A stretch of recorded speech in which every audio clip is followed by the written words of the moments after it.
Saya adalah salah satu penonton Bang Zuma pada saat itu yang akhirnya membuat saya tertegun untuk menjadi seorang mualaf. Allahu Akbar, Masya Allah. Saya ada pada saat itu adalah saya seorang istri dari anak seorang pendeta di Gresik, yang pada saat itu membuat saya, awalnya saya mendapat siaran dari salah satu teman di tempat kerjaan. Kebetulan saya pada saat itu saya bekerja di BPOM. Ada siaran yang status di WhatsApp yang membuat saya menjadi tertegun untuk sedikit mengetahui tentang dakwah Gurunda di TikTok. Pada saat itu membuat saya mempertanyakan tentang jati diri saya sebagai seorang Kristen pada saat itu. Kebetulan saya kenal juga dengan Bang Fandi Ahmad. Ada perdebatan Gurunda dengan Bang Fandi yang pada saat itu membuat saya menjadi tertegun untuk mengenal Islam. Alhamdulillah. 6 bulan yang lalu saya memutuskan untuk menjadi seorang mualaf, dan Allahu Akbar. Saya mendapatkan sebuah tekanan besar dalam keluarga juga. Pada saat itu saya adalah seorang istri dari anak seorang pendeta Gurunda. Oh iya. Saya tadi menantu dari seorang pendeta. Iya. Tadi saya sempat berbicara sama Bunda Dewi. Saya sedikit bercerita dan ada sedikit rasa yang sampai saat ini membuat saya masih gemetar setiap saya menceritakan itu, Gurunda. Karena panggil Bang Zuma aja biar lebih akrab. Bentar Pak Ebi, teman-teman, biar Mbak Ebi bisa open cam, silakan di follow ya, biar bisa open cam. Silakan di follow yang 2,8 ini ya, biar bisa open cam, biar kita bisa melihat Mbak Ebi seperti apa. Ya, lanjut Mbak Ebi. Saya keturunan Tionghoa bermarga Wang. Pada saat itu orang tua saya benar-benar memberikan tekanan yang luar biasa dari mental, hujatan, serta kerusakan psikolog saya yang dengan keputusan yang saya ambil, Bang Zuma. Tadi kebetulan ada salah satu teman saya penonton Bang Zuma, dan Kang Kian ini yang memberitahukan bahwa mengizinkan untuk seorang mualaf untuk ikut umroh, karena saya 2 kali ditolak Bang Zuma untuk mengikuti umroh. Karena pertama, ketika saya mendaftar travel, karena mungkin saya belum merubah KTP saya, saya menunjukkan sertifikat saya dari dari Gresik ya. Pada saat itu saya menunjukkan, tetapi ditolak karena saya belum merubah KTP, karena akan terkendala mungkin dengan administrasi. Kemudian kedua kalinya saya sudah punya KTP dan alhamdulillah sudah Allah izinkan dengan segala kemudahan untuk merubah KTP saya. Masih ditolak dengan salah satu travel, dikatakan bahwa mungkin iman saya masih kurang karena takut mengganggu perjalanan dan akan membuat saya susah mungkin ya Bang Zuma untuk mengikuti perjalanan umroh ibadah itu. Makanya ketika tadi ada salah satu teman saya mengatakan bahwa di sini bisa membantu saya untuk menjalankan ibadah umroh. Saya mencoba menghubungi Kang Kian dan alhamdulillah mendapatkan respon yang positif dan baik sekali, termasuk dengan Bunda Dewi dan Bunda Nora. Tadi siang saya sudah masuk ke sini dan alhamdulillah sangat baik sekali. Bahkan setelah turun dari roomnya tadi ada beberapa hujatan yang masuk DM saya. Kenapa saya privatkan lagi? Tadi sudah saya buka privatnya, tapi lumayan agak masih belum kuat iman Bang Zuma untuk menghadapi cemoohan-cemoohan tentang itu semua.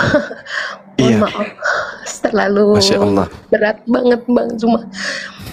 Bahkan aja privatnya Mbak Ebi biar di follow sama teman-teman. Baik, setelah ini akan saya buka.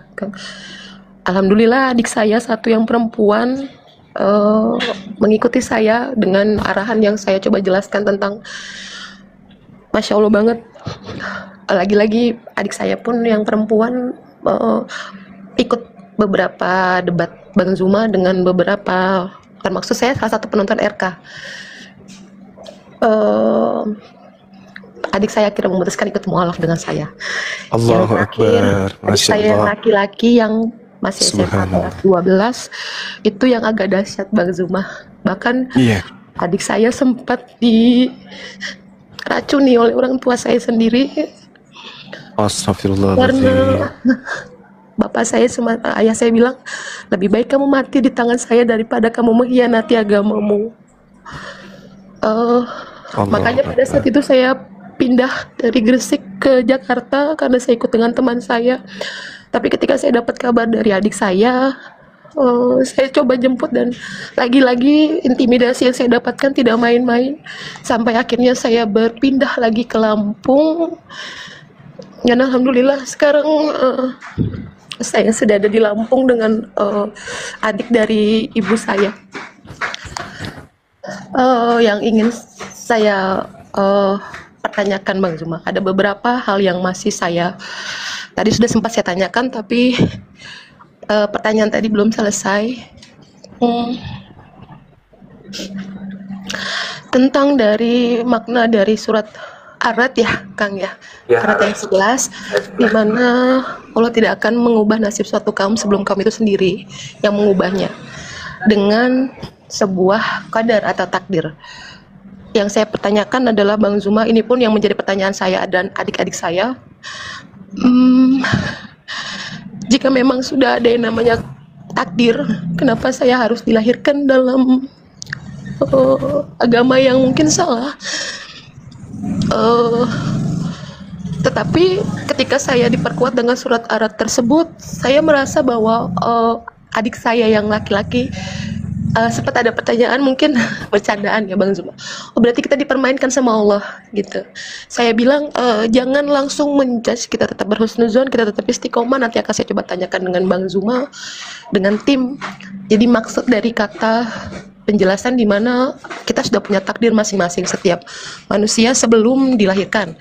Tetapi ketika kita dilahirkan dalam satu lingkup atau lingkungan keluarga yang mungkin berbeda, sedangkan saya tahu inna dina Islam ya, sungguhnya agama yang diridhoi sama Allah itu hanya Islam. Tapi mengapa jika memang sudah ada takdir, kenapa ada surat penegasan bahwa tidak akan mengubahnya itu, Bang Zuma? Mohon maaf, minta tolong pencerahannya biar saya bisa lebih meyakinkan kepada saudara dan saudari saya tentang pertanyaan yang sampai saat ini masih membuat saya agak tanda tanya besar. Jika memang Islam itu adalah agama yang benar-benar Allah ridhoi sampai nanti akhir zaman, kenapa saya harus dilahirkan dalam lingkungan keluarga yang mungkin berbeda? Dan maaf Bang Zuma. Iya, nggak apa-apa. Kenapa saya harus dilahirkan? Padahal saya punya takdir yang mungkin jika Allah sudah berbaik hati dari awal, saya mungkin bisa lebih awal dilahirkan dari ruang lingkup Islam. Walaupun saya tidak menyalahkan takdir, saya tahu Allah itu baik. Dan saya tetap berhusnuzon. Mohon pencerahannya Bang Zuma untuk menjawab pertanyaan saya dan adik-adik saya. Baik, sebelum Gurunda jawab, Ebi dibuka dulu private-nya dulu biar bisa open cam nanti ya. Baik. Ya, lanjut dulu. Bisa open cam? Baik, saya coba. Assalamualaikum warahmatullahi wabarakatuh. Waalaikumsalam warahmatullahi wabarakatuh. Apa dulu Gurunda? Iya, baik. Jadi gini, ini pertanyaan yang sangat menarik dari teman kita. Tapi kemana orangnya? Buka dulu privat beliau. Oh iya, mohon izin guru-guru saya yang ada di sini, masya Allah ada Dinda dia, jadi nggak enak nih. Kebetulan saya yang ditanya, saya coba untuk melakukan pendekatan secara logika aja. Kita tunggu beliau naik. Aman kena lanjut. Iya. Lanjut kasih. Alhamdulillah Gurunda. Moderator dipantau moderator. Namanya Ebi. Dalil di mana tadi itu katanya Bang Juma? Dia bawa data dari Iya.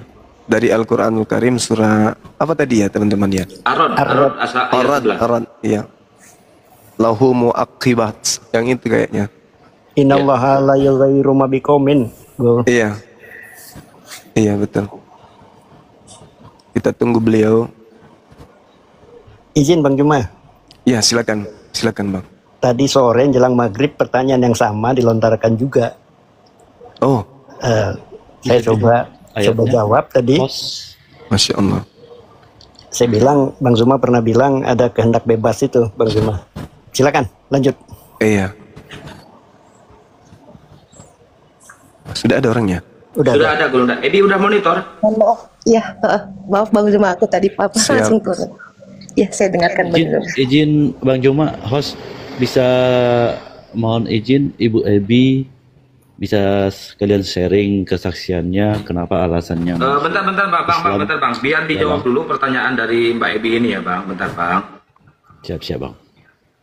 Iya, karena beliau bertanya kalau setelah saya memberikan jawaban, mungkin bisa dengan pertanyaan saudara tadi. Jadi gini, ketika Al-Quranul Karim diwahyukan oleh Allah Subhanahu Wa Taala kepada baginda Rasulullah Muhammad Sallallahu Alaihi Wasallam, kita tahu bahwa di dalam Al-Quranul Karim itu Allah Subhanahu Wa Taala pernah menyatakan kepada baginda Rasulullah Muhammad Sallallahu Alaihi Wasallam. Apa kata Allah dalam surah Al-Maidah ayat 12? Bismillahirrahmanirrahim. Walaqad akhazallahu mitsaqa bani Israil wa ba'atsna minhum 12 naqiban wa qala Allah inni ma'akum. Jadi sebelum Islam datang, Allah lebih dulu memilih Bani Israel, mengangkat derajat mereka, menentukan kemudian bahwa di tengah-tengah mereka banyak diutus Nabi dan diberikan kitab-kitab suci kepada mereka. Lalu pencipta langit dan bumi mengatakan, aku bersama dengan kalian. Jadi Bani Israel ini nanti ada yang disebut Yahudi, ada yang disebut Nasrani, ada juga yang disebut orang-orang zolim yang ada di antara mereka.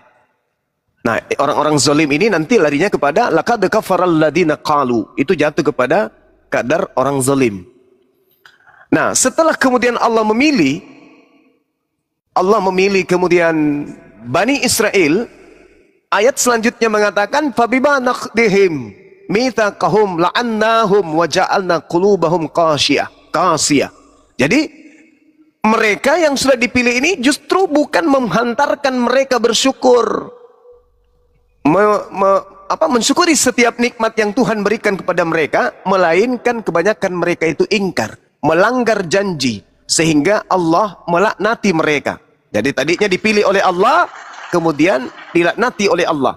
Ketika mereka dilaknat oleh Allah, maka tentu ajaran yang muncul kemudian yang mengatasnamakan Bani Israel sudah pasti itu sudah tidak benar. Kenapa? Karena berasal dari orang yang sudah dilaknat oleh Allah.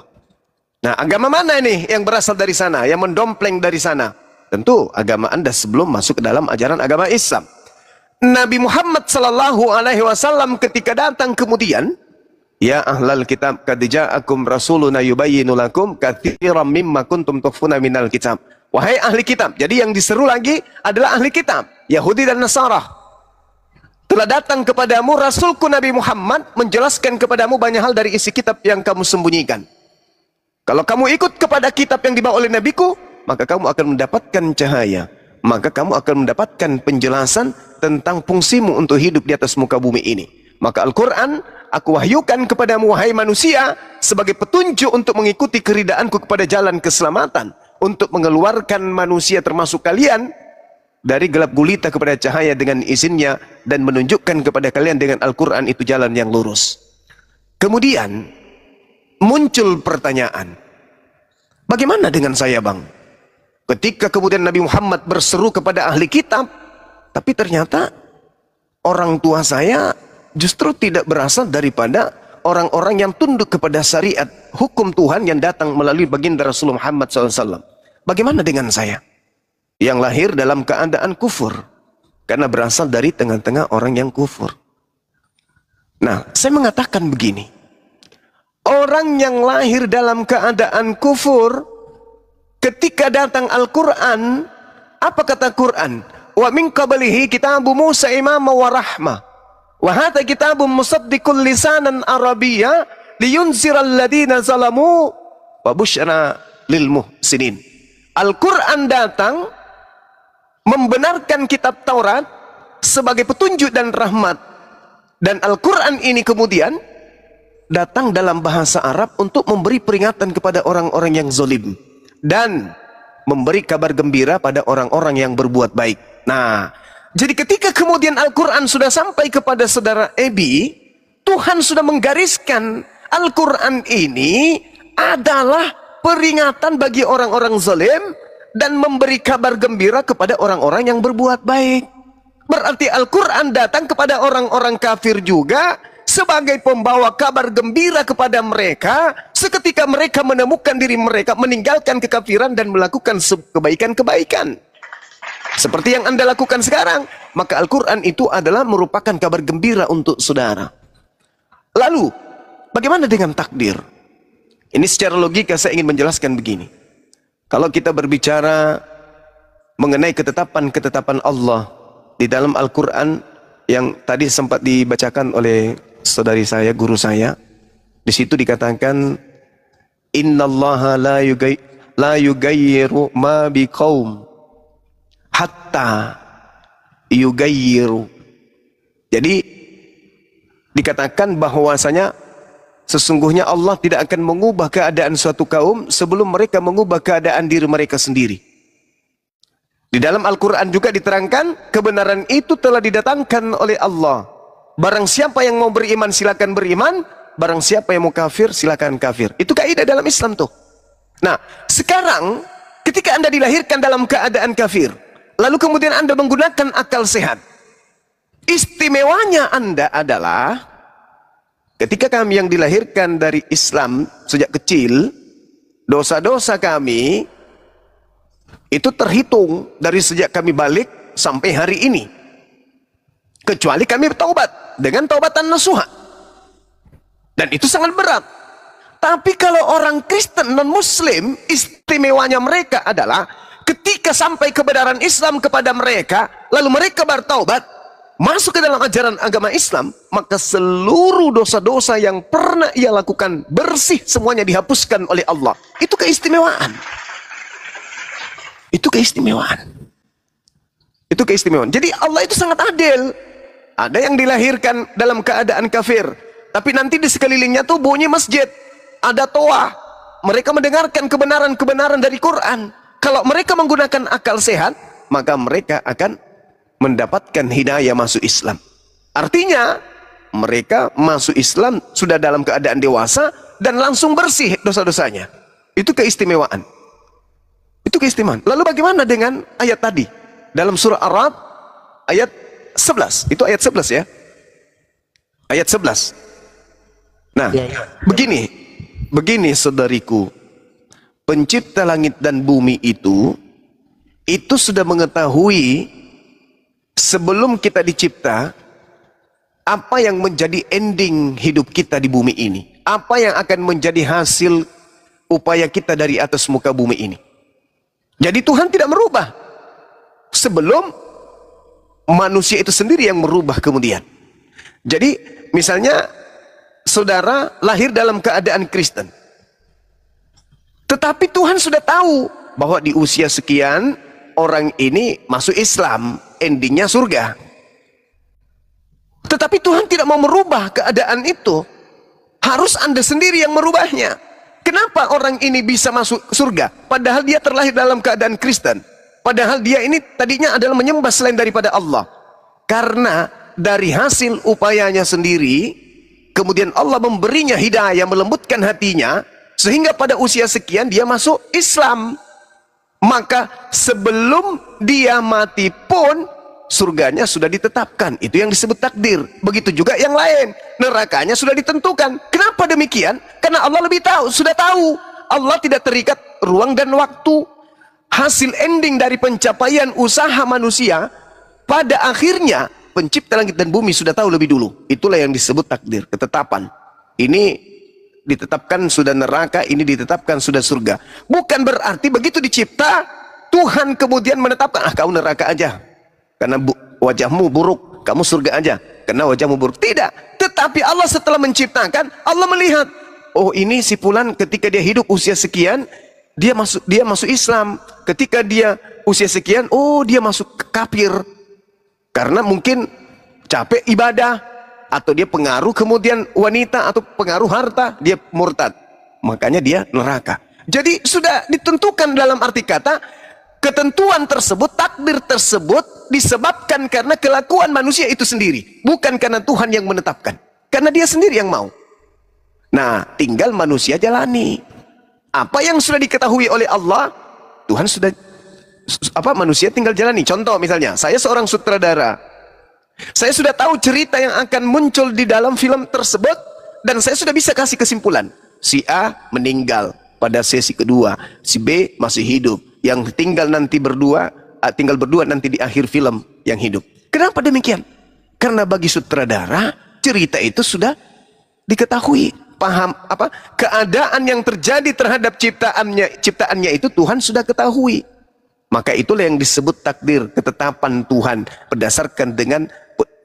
berdasarkan terhadap keinginan manusia itu sendiri terhadap dirinya. Contoh misalnya nih, kita kenal ada seorang Kristen bernama Bom Bom. Adakah paksaan dia menjadi Kristen? Tak ada. Berarti itu pilihannya sendiri. Ya. Tapi dia dilahirkan dalam keadaan Kristen. Betul. Tapi bukankah dia punya akal? Bukankah dia punya otak? Bukankah dia punya pemikiran? Dia punya kuping, dia punya mata, dia punya perasaan. Masuk akalkah Tuhan menjadi bayi? Masuk akalkah Tuhan dibunuh manusia? Kalau dia menggunakan akal, maka dia akan meninggalkan keyakinannya yang ada sekarang ini. Nah, itulah yang dikatakan takdir di dalam Islam terkait dengan nasib. Ya, kalau nasib itu beda lagi kajiannya. Saya kira begitu. Mudah-mudahan bisa dipahami. Kalau ada tambahan dari guru yang lain, silakan. Ya, baik. Ebi, silakan ditanggapi dulu Ebi. Sebelum ke guru yang lain, biar satu pintu. Dibuka mute-nya, Mbak Ebi. Loh, pental dia. Jaringan kali. Jaringannya jelek, dia kepental-pental terus Gurunda. Oh ya? Tunggu naik lagi. Iya. Dari tadi ya naik lagi. Iya, mohon maaf, jaringan di sini, Bang, di rumah. Ya, alhamdulillah, saya sudah mendapatkan jawaban itu, dan insya Allah saya sudah sedikit paham tentang makna dari surat Ar-Ra'd ayat 11 dengan takdir yang sudah Allah tentukan kepada setiap umatnya. Ada titipan pertanyaan, ada Mbak Nia di sini yang sedang mendalami Islam, salah satu teman saya, Mbak Nia adalah salah satu teman saya yang aku masih belum bisa on cam, nggak tahu kenapa masih belum bisa on cam. Aku udah coba masih tidak bisa, aksesnya masih belum. Ada Mbak Nia, Bang Zuma, Kang Kian di bawah, salah satu teman saya yang saat ini sedang mendengarkan pertanyaan ini, dan semoga ya, beliau Mbak Nia ini Muslim apa Kristen, Mbak? Kristen. Suruh naik aja, suruh naik aja biar langsung. Dia malu orangnya, dia sedang menyimak saja di bawah. Mbak Nia silakan kalau mau naik sini Mbak Nia, biar ada pertanyaan yang mungkin bisa membantu untuk insya Allah dia berniat untuk mualaf, tapi masih ada beberapa pertanyaan yang pelajaran yang saya ambil yang belum siap dengan tekanan-tekanan dari pihak keluarga, seperti yang saya alami. Mungkin masih ada keraguan-raguan saat ini. Saya sudah coba untuk bilang tadi, naik saja silakan, tidak masalah. Ya, Mbak Nianya ada di situ nggak, Mbak Ebi? Banyak banget ini, ada 3.000. Tadi udah saya bilang, dia tadi sempat typing. Saya sempat baca typingannya, Assalamualaikum dia. Tapi tidak mau kemana Mbak Nia. Saya sudah bilang tadi naik saja, tidak masalah. Ada Bang Zuma, ada yang lain-lain. Ada para tim yang bisa menjelaskan tentang keyakinannya makin untuk memutuskan dan meyakinkan diri bahwa setiap mualaf pasti ada saja cobaannya. Saya sudah coba berdiskusi dengan beliau, tapi mungkin masih belum siap. Dan ada beberapa pertanyaan lagi yang mungkin masih. Saya silakan Mbak Nia, masih ada di sini atau tidak, bisa naik ke sini Mbak Nia. Biar kita sama-sama belajar tentang menjadi seorang muslimah yang baik. Biar Mbak Nia makin yakin tentang ketetapan hati bahwa kita yang mengubahnya Mbak Nia, bukan Allah yang sudah menentukan takdir, tapi kita yang mengubahnya. Ya, betul sekali. Mbak Nia, naik aja Mbak Nia. Bondal aku dijambak aja Mbak Nia. Teman-teman tolong di follow Mbak Ebi ini biar secepatnya bisa on cam ya teman-teman. Iya, saya sudah coba tadi. 3,4. Harus 1.000 Mbak. Itu baru 700. Iya, baik. Ya, gimana tentang jawaban Gurunda tadi, Iya, Mbak Ebi? Alhamdulillah saya sudah mendapatkan jawaban yang selama ini sebenarnya banyak yang menjelaskan, termasuk tadi pertanyaan dari Ustadz Arif ya. Tadi sudah menjawab, tapi belum selesai pertanyaan saya karena agak agak masih takut banget untuk memberikan pertanyaan, tapi ya, alhamdulillah sudah. Terima kasih untuk pencerahannya Bang Zuma. Masih ada titipan pertanyaan dari adik saya tentang Islam. Itu ada yang namanya Syiah. Jadi kemarin itu sempat ada pertanyaan, Islam apa? Islam ortodok kah? Islam Syiah kah? Karena kan kita di Kristen ada Kristen ortodok ya, yang kebetulan kurang lebih dari memakai hijab juga menggunakan tasbih yang Kristen ortodok. Makanya adik saya ingin bertanya tentang apa itu Syiah. Iya, mungkin saya serahkan kepada Dinda Dio untuk menjelaskan tentang ini. Mohon izin Dinda. Ya, siapkan aku. Iya, silakan. Ya, bismillah. Jadi sebenarnya kalau kita ingin melihat sejarah asal muasal dari mana sekte Syiah ini muncul, awal mulanya itu dari seorang Yahudi yang berpura-pura masuk ke dalam Islam. Kemudian dia menampakkan loyalitas yang berlebihan terhadap Ali bin Abi Thalib. Namanya Abdullah bin Saba. Nah, Abdullah bin Saba ini berpura-pura masuk ke dalam Islam, kemudian dia tampakkan loyalitas berlebihan terhadap Ali bin Abi Thalib, sampai ada di antara mereka yang mentuhankan Ali bin Abi Thalib. Tujuannya tidak lain dan tidak bukan adalah untuk merusak Islam dari dalam. Ini disebut dalam istilah Islam, disebut dengan istilah gulu, lewat batas dalam memuji, lewat batas dalam memihak. Padahal Ali bin Abi Thalib itu adalah salah satu khalifah Rasulullah setelah Abu Bakar As-Siddiq, Umar bin Khattab, Utsman bin Affan, kemudian beliau yang keempat Ali bin Abi Thalib, dan merupakan menantu Rasulullah Sallallahu Alaihi Wasallam dan sekaligus merupakan sepupu beliau Sallallahu Alaihi Wasallam. Nah, seiring berkembangnya zaman, maka muncullah kelompok orang-orang yang memang menginginkan fitnah di awal-awal Islam dahulu.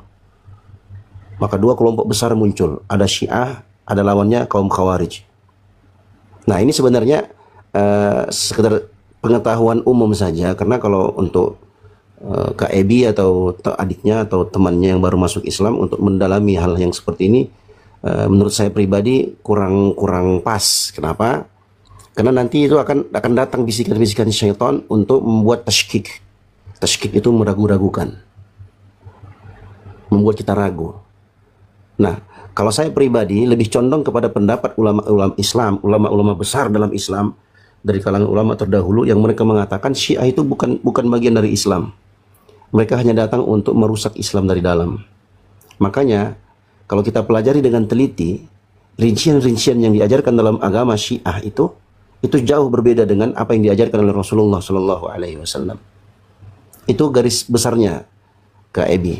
Aku bisa paparkan bagaimana bentuk keyakinan kufur yang mengeluarkan mereka dari agama Islam. Dan aku punya kitabnya dan itu banyak sekali bukti-buktinya. Nah, cuman mungkin kurang pas rasanya kalau itu dibahas secara detail di sini. Seperti itu. Yang intinya, Islam tidak pernah mengajarkan Syiah. Dan Syiah itu bukan bagian dari Islam. Adapun orang-orang yang loyal terhadap Ahlul Bait, keluarga Nabi Muhammad SAW, ya, itu bagian dari Islam. Tapi nanti Syiah masuk mendompleng ke situ untuk merusak Islam dari dalam. Begitu, Kak Ebi. Nabi Muhammad SAW tidak mengenal yang namanya Syiah. Kayak Paulus gitulah. Kurang lebih begitu. Kurang lebih begitu. Ya, saya paham. Jadi ajaran Nabi Muhammad Sallallahu Alaihi Wasallam itu murni, tidak ada satupun di dalamnya yang mengajarkan harus jadi Syiah atau ikut Syiah atau jadi pengikut Syiah, nggak ada. Justru Nabi Muhammad Sallallahu Alaihi Wasallam melarang kita. Syiah itu kan dari kata kelompok, ya, Syiah itu Ali, artinya kelompoknya Ali, artinya dia punya loyalitas yang berlebihan terhadap Ali bin Abi Thalib, terlebih khusus kepada keluarga Ahlul Bait Nabi Muhammad SAW. Tapi ada kejanggalan di situ, di mana mereka ini sangat membenci keluarga Nabi yang paling dekat dengan Nabi di waktu itu. Siapa dia? Itulah istrinya, Aisyah radhiyallahu anha. Padahal Aisyah itu termasuk istri yang paling dicintai oleh beliau Sallallahu Alaihi Wasallam, merupakan anak dari teman yang paling dekat dengan beliau, itu Abu Bakar As-Siddiq radhiyallahu anhu. Tapi mereka kafirkan, mereka benci. Nah, itulah agama Syiah yang sesungguhnya. Cuman banyak yang belum mengetahui tentang hal tersebut. Nah, ini secara garis besar saja. Yang pada intinya Nabi Muhammad SAW pernah berpesan, taraktukum fikum amrain lan tadillu abadan ma in tamassaktum bihima, kitaballahi wa sunnati. Aku tinggalkan kepada kalian, wahai umatku, dua perkara. Kalian tak akan pernah tersesat selama-lamanya selama kalian berpegang teguh dengan dua perkara ini. Apa itu? Kitabullah, yaitu Al-Quran, dan sunnahku. Yani hadis-hadis Rasulullah yang sahih yang beliau contohkan kepada para sahabat. Nah, itulah yang kita tiru, itulah yang kita ikuti. Taraktukum ala mahajjatin bayda lailiha kanahariha la yazigu anha ba'di illa halikum. Aku telah tinggalkan untuk kalian agama yang putih terang benderang, sangat jelas. Artinya apa? Tuntunan Nabi Muhammad itu sangat jelas, terang. Lailuha kanahariha. Malamnya sama seperti siangnya. Artinya antara malam dan siang gak ada bedanya, sama-sama terang. Saking jelasnya agama Islam. Semua lengkap dengan dalilnya, semua lengkap dengan tuntunannya. Dan itu saya yakin Mbak Ebi menyaksikan itu dalam diskusi-diskusi Bang Zuma atau teman-teman yang lainnya, ya kan, jelas semua kan, ditanya mereka jawab dalil, tanya jawab dalil, yang malah yang mutar-mutar tuh justru oten malah. Nah seperti itu. Nah apa kata Nabi? Lailiha kanahariha la yazigu anha ba'di illa halikun. Tidak ada seorang pun yang menyimpang dari agama yang terang benderang, yang jelas, yang telah aku titipkan, yang aku telah tinggalkan ini nanti setelah wafatku. Tidak ada seorang pun yang menyimpang dari agama ini, melainkan dia pasti akan menjadi orang yang binasa. Nah, jadi kewajiban KEB sekarang adalah pelajari Islam itu dari sumbernya. Insya Allah kami dari API siap ya untuk melakukan pelayanan apapun bentuk pertanyaan. Kalau ada apa-apa mungkin KEB mau bertanya, boleh langsung ke tim kita API yang mungkin punya nomornya atau DM bisa langsung. Kita insya Allah KEB 24 jam. Kenapa? Karena kita saudara. Kita bersaudara. Innamal mu'minuna ikhwah. Sesungguhnya orang-orang beriman itu bersaudara. Tadi aku sempat dengar Kak Ebi mengatakan waktu di Jakarta dapat ini. Sayangnya kita belum kenal sebelumnya karena alhamdulillah kita di Jabodetabek juga ada API Jabodetabek. Kebetulan saya diamanahkan oleh guru kita, abang saya, Bang Zuma sebagai ketua API Jabodetabek. Mungkin kita bisa koordinasi, insya Allah kita bisa berikan perlindungan ya untuk sementara kalau memang datang di Jakarta. Jangan takut. Orang-orang beriman itu la khaufun alaihim wa lahum yahzanun. Itulah wali-wali Allah, orang-orang yang ditolong oleh Allah. Tak ada rasa takut dan tidak ada rasa khawatir bagi mereka. Siapa mereka? Alladzina amanu wa kanu yattaqun. Mereka adalah orang-orang yang beriman dan bertakwa kepada Allah. Kak Ebi adalah saudari saya, sama seperti yang lain, kita di sini semua bersaudara. Jangan takut, Kak. Jangan takut. Kakak enggak sendiri. Ya, kakak enggak sendiri. Tadi masalah travel juga, kalau saya bermasalah, enggak apa-apa, nanti hubungi saya. Saya hubungi kawan-kawan saya yang punya banyak travel itu, nanti nebeng ke situ aja. Berangkat. Bismillah.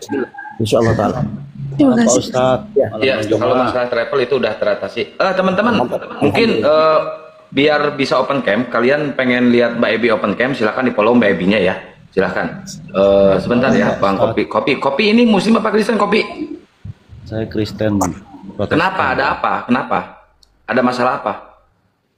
Tidak ada masalah, saya bisa bertanya di room ini. Enggak, dari tadi Anda motong-motong terus, ada apa? Enggak percaya Ebi mualaf? Enggak, saya kan izin tadi kalau bisa berbicara. Suara Anda pun kecil, gedein dikit. Minoritas suara kau.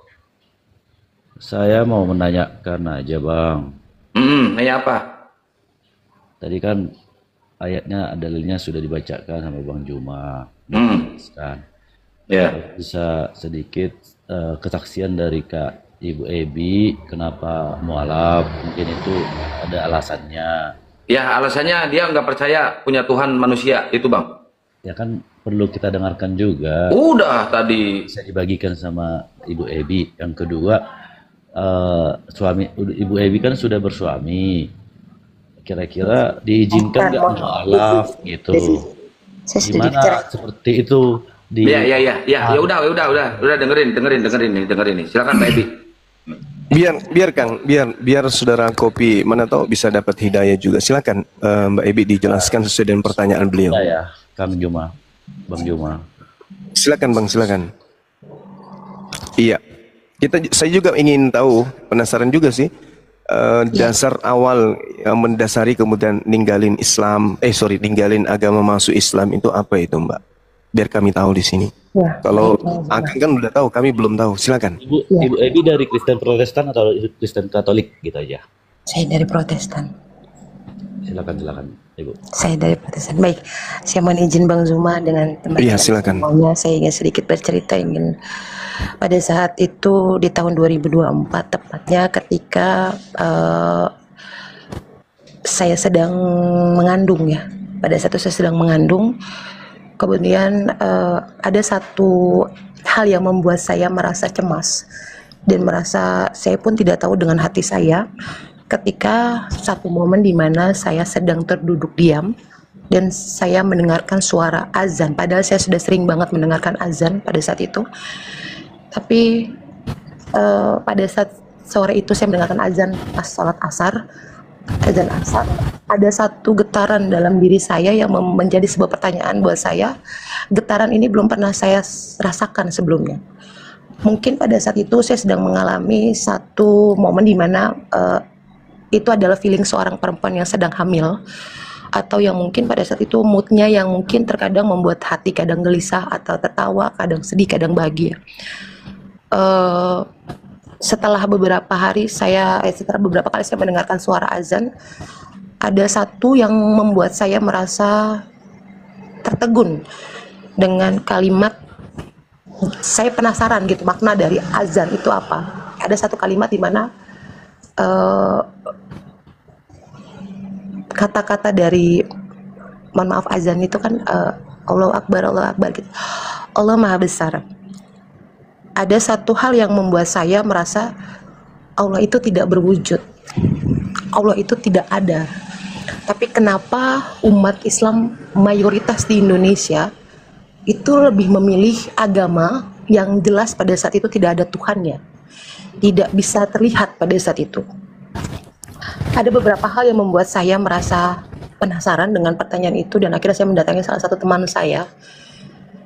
Dan kemudian teman saya itu memberikan satu gambaran di mana keyakinan kita dengan Allah itu adalah hati yang berbicara. Sama halnya ketika kita melihat angin, kita tidak bisa melihat wujudnya, tapi kita bisa merasakan bahwa angin itu ada. Ketika kita sedang panas dengan suatu, kita tidak bisa menyentuhnya, tapi kita bisa merasakannya. Hanya itu perkataan dari teman saya untuk menjelaskan bahwa Allah itu ada, Allah itu nyata. Kita bisa merasakannya dalam iman kita, dalam hati kita, walaupun tidak terwujud. Itu masih menjadi satu pertanyaan yang akhirnya saya memberanikan diri untuk membuka arti dari makna tentang Islam itu apa. Makanya saya bilang tadi, ada satu hadis atau ayat yang saya tahu bahwa agama yang diridhoi sama Allah itu hanya Islam. Pertanyaan besar makin membuat saya merasa, kenapa hanya Islam yang diakui, sedangkan di negara kita itu banyak sekali agama, tidak hanya Islam. Kenapa hanya Islam? Saya sempat mempertanyakan itu sampai akhirnya salah satu teman saya mengirimkan satu link di mana itu adalah sebuah pembahasan tentang makna-makna Bible, yang kemudian saya tahu itu dari Bang Fandi Ahmad. Saya masuk pertama kali itu dengan roomnya Bang Fandi. Penjelasan beliau membuat saya merasa kok seperti ini. Kemudian ada salah satu apologet Islam, saya lupa namanya, yang bisa mengerti tentang bahasa Ibrani. Itu juga menjelaskan tentang arti yang ternyata mereka dan beliau lebih paham tentang Bible itu sendiri daripada saya. Sampai yang membuat saya tertegun ketika ada pembahasan dari Bang Zuma, di mana yang membuat sampai saat ini pun ketika saya mengucapkan itu, saya menjelaskan itu selalu, ya Bang Nandar benar, menjelaskan itu bahwa ada satu bahasa dari Bang Zuma di mana tidak mungkin ciptaannya sama dengan yang menciptakannya. Tidak mungkin yang diciptakan sama dengan yang menciptakannya. Contohnya adalah yang membuat saya akhirnya ini ya sadar. Teman saya pun tahu pada saat itu saya ada di room itu. Dia bilang istilah itu adalah contoh kamu bikin kue tart. Gak mungkin wujud kamu sama dengan kue tart itu. Kamu buat sapu, tidak mungkin wujudmu sama dengan sapu. Begitupun dengan Tuhanmu. Tidak mungkin Tuhan yang menciptakan tidak mungkin sama dengan ciptaannya. Dari situ saya merasa bahwa ada yang salah dengan diri saya, ada yang salah dengan pilihan hidup saya. Walaupun saya merasa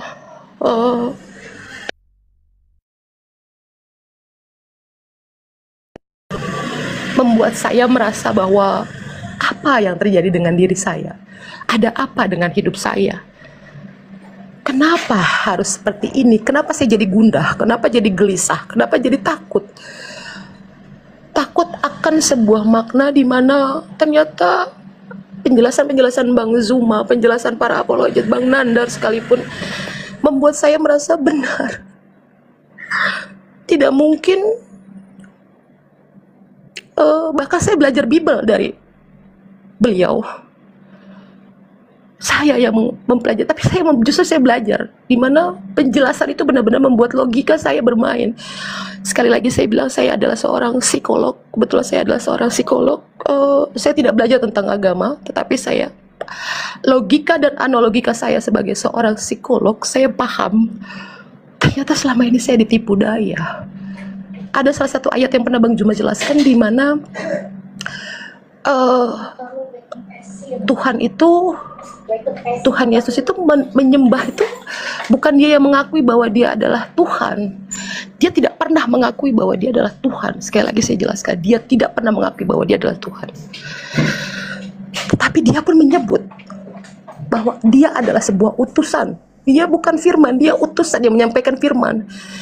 Dari situ yang membuat saya merasa yakin dan memantapkan diri saya untuk lebih mendalami sampai akhirnya tepat tanggal 22 Juni 2025 saya memutuskan untuk menjadi seorang mualaf karena pikiran saya tidak pernah sesuai dengan hati yang telah saya alami gitu.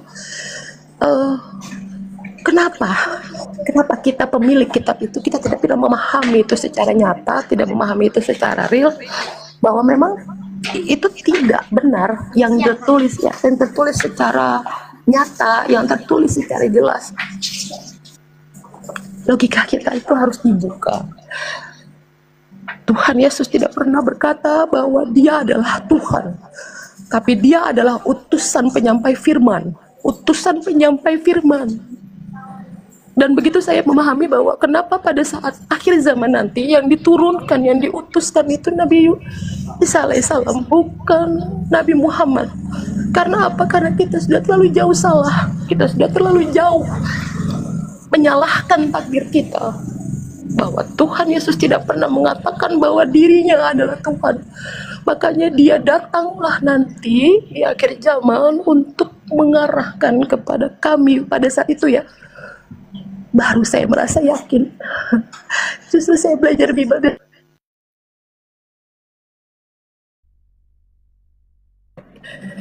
dan ternyata itu yang menyebabkan saya memutuskan untuk memeluk agama Islam. Mohon maaf Bang Kopi, sekali lagi saya tegaskan, tidak ada keraguan-raguan saya, kehalangan saya, atau hanya nafsu saya semata-mata ikut tren, di mana saya dibilang kamu hanya ikut tren, ikut-ikutan. Keluar dari saya secara sadar dan secara lantang saya bilang, Tuhan Yesus itu bukan Tuhan. Dia pun sama seperti Nabi Muhammad, seperti Nabi Isa yang menyampaikan firman yang di jalan kebenaran, dan dia bukan, dia hanya penyampai. Tapi kalian sedikit KIP sedikit koreksi sedikit, jangan lagi nyebut Tuhan Yesus ya. Ya, maaf.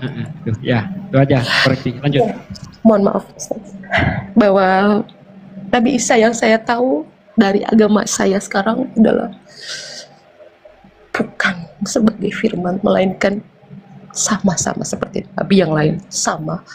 Hanya utusan yang menyampaikan saja. Hanya utusan yang menyampaikan bahwa dia pun sama. Makanya itu yang akhirnya salah satu omongan Bang Zuma juga yang saya catat sampai hari ini, bahwa nanti akan diturunkan untuk meluruskan jalannya itu. Kenapa harus Nabi Isa? Karena Nabi Isa pun yang kalian tuduhkan itu akan meluruskan. Dari situ saya merasa paham bahwa Saya memantapkan diri. Maka saya bilang terima kasih untuk Bang Zuma, teman-teman semuanya yang membuat saya merasa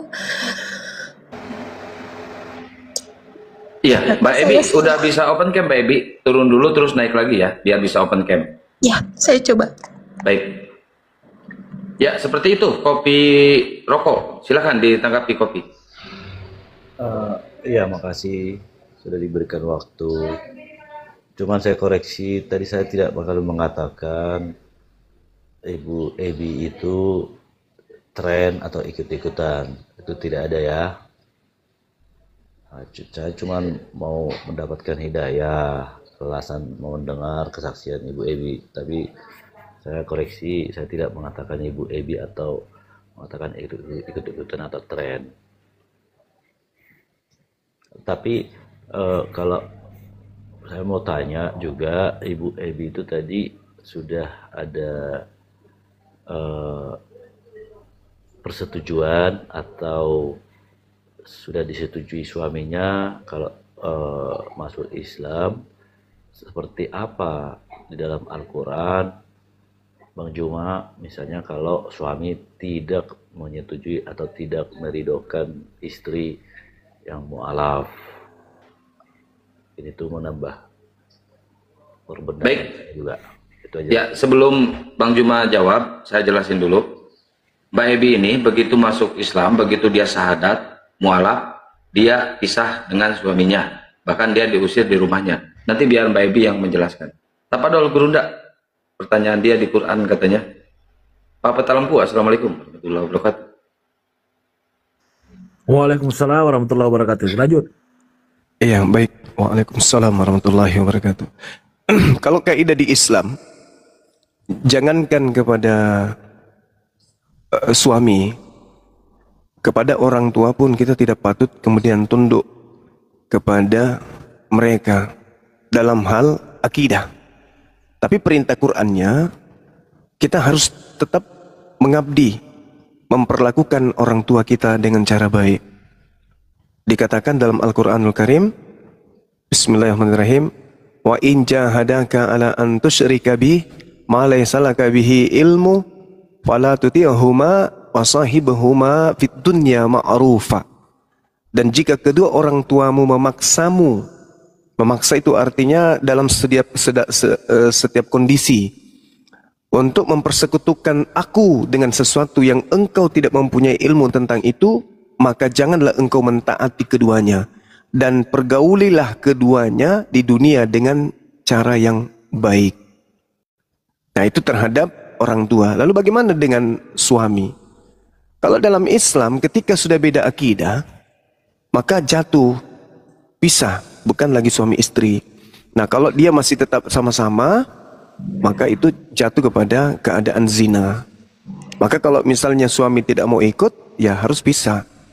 Seperti itu, Bung. Karena itu sudah beda akidah, sudah beda agama. Mereka jatuh palu, bukan lagi suami istri. Nah, jadi seperti itu dalam Islam. Silakan. Mungkin bisa ditanya langsung bagaimana pandangan suaminya ketika beliau. Ada bacaan, mohon maaf Bang Zuma, ada bacaan harus menyiarkan live beberapa menit baru bisa, saya kurang paham untuk bisa cam. Oh, 20 detik. Iya, Tunggu, harus 20 menyiarkan detik. dulu baru bisa on cam. Saya pun bingung. Harus live dulu 20 Iya, detik. harus live 30 menit. Bang. Oh, jangan, nggak usah. Udah di sini aja nggak apa-apa. Ibu Ebi ke Lampung, suami tidak bersama suami lagi ke Lampung gitu, Bu. Oh, untuk mohon maaf ya Bang Kopi, pertanyaan tentang suami. Saat ini saya sudah diceraikan dan saya sudah bercerai dengan karena saya bilang tadi sempat ada hujatan, sempat ada hinaan, bahkan saya mengalami keguguran di mana pada saat itu saya bukan menjelekkan agama saya sebelumnya, tapi demi Allah, demi Rasulullah, bahwa pada saat itu saya pun takut karena saya mengalami keguguran yang mungkin karena pertanyaan-pertanyaan yang saya sulut mungkin membuat beliau merasa marah dan akhirnya membuat saya meninggalkan rumah karena saya diusir dari rumah. Akhirnya saya diceraikan sampai saya bahkan sebelum saya menjadi seorang muslim saya sudah diputuskan untuk melakukan operasi dan perceraian itu. Jadi kalau ditanyakan status saya saat ini apakah saya bersuami, mohon maaf saya sudah tidak bersuami. Dan memang pada saat itu saya diusir secara, bukan saya yang keluar tetapi saya yang diusir. Bukan hanya diri saya yang rusak tetapi mental saya juga rusak, maka saya memutuskan untuk keluar dari Surabaya, di rumah sendiri. Pada saat itu saya pergi ke Jakarta. Sampai Jakarta saya masih mendapatkan intimidasi serta tekanan-tekanan yang mungkin pada saat itu membuat saya merasa terancam. Sampai akhirnya saya memutuskan untuk berpindah lagi. Ketika saya di Jakarta, itu tadi saya bilang adik saya yang laki-laki mendapatkan satu hukuman yang mungkin menjadi hukuman untuk saya.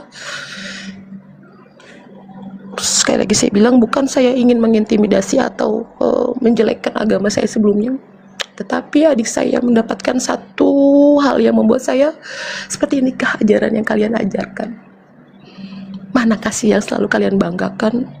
Segitu teganya kalian sampai mohon maaf meracuni anak sendiri hanya karena ingin memilih jalan hidup untuk keputusannya. Tapi sekali lagi saya bilang bukan maksud saya ingin menjelekkan, tapi saya hanya memberikan pengalaman hidup saya bahwa ternyata seberat ini untuk menjadi seorang mualaf. Jadi bukan saya ingin berpindah, tetapi memang hukuman yang saya dapatkan dari pihak keluarga terbesar terutama. Jadi bukan karena dari orang-orang sekitar, bahkan saya sampai lari ke sini saat ini karena saya sudah tidak merasa nyaman, saya sudah tidak merasa aman di Jakarta, mohon maaf. Karena mungkin keluarga besar saya pun masih banyak di Jakarta, makanya saya memilih untuk tinggal di sini saat ini. Bahkan sampai saya bilang tadi, saya masih merasa takut. Sampai saat ini saya masih merasa takut, makanya kenapa ketika saya menceritakan perjalanan hidup saya menjadi seorang mualaf itu selalu membuat saya masih trauma besar untuk mengingat kejadian-kejadian yang memang tidak sedikit yang membuat saya tetap berada di posisi saya percaya bahwa Allah baik sama saya, Allah baik sama saya.